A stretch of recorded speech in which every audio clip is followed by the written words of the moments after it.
So Tamashii just keep on rolling out those new releases, don't they? But it's one we've all been expecting now ever since they teased Dodoria last year, I think it was. I know it's kind of hard to keep track, but Dodoria did make an appearance at Tamashii's SDCC online event with his buddy Zarbon, which I'm expecting they will release sometime next year. But for now, we have official images and information for this stunning looking bad boy. And he looks big. Tamashii says that he stands about 160 centimeters tall, but there is definitely a lot of figure here, width-wise that is.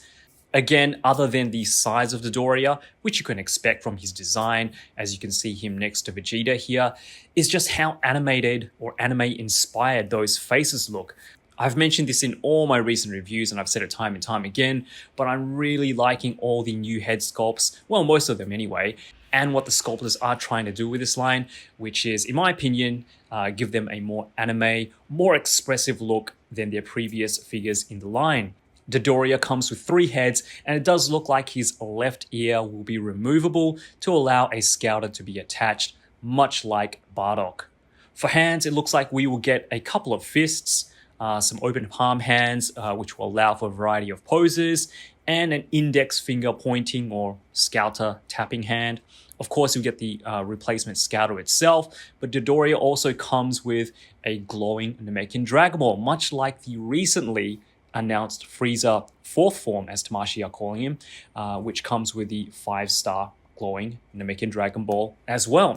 The figure looks fantastic in my opinion in all its pink glory and is one of those characters which is essential to the Namek Saga, probably my favorite out of the series, but the fact that Tamashii are including a new set of Namekian Dragon Balls with Frieza 4th form and now Dodoria really leads me to believe that Tamashii will most likely be giving us another 5 figures from this story arc.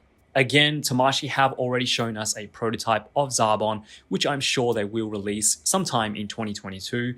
But what are the other 4 remaining characters? If I had to take a guess, Namek Arc Krillin, which they already kind of have a base for, with the new Krillin coming out next year in January. Possibly a Namek Arc Vegeta. I would really love to see a Nails, as we only have Piccolo at the moment, and maybe another form of Frieza. But what do you guys think?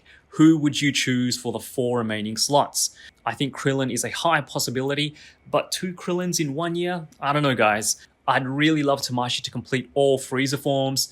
Number 2 is probably highest on my list, but I'm definitely down for a new wave of Namek Arc inspired releases.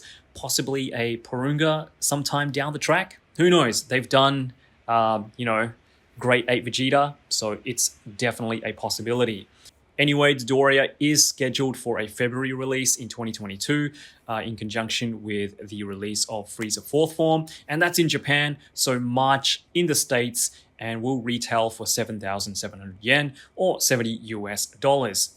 It is a premium Bandai exclusive once again, so I do recommend pre-ordering if that's a possibility for you, as aftermarket prices will definitely soar as soon as this guy releases. Pre-orders start tomorrow, September 10th, and if you want to check out the official photos for yourself, Tamashii has a dedicated page for Dodoria, link in the description as well as where to pre-order.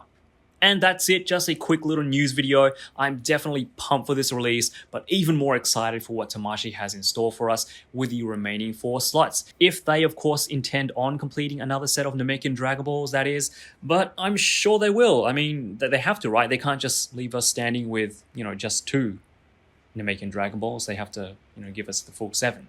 All right, guys, I'm out of here. Thank you so much for tuning in again. Take good care of yourselves, and as always, yoroshiku.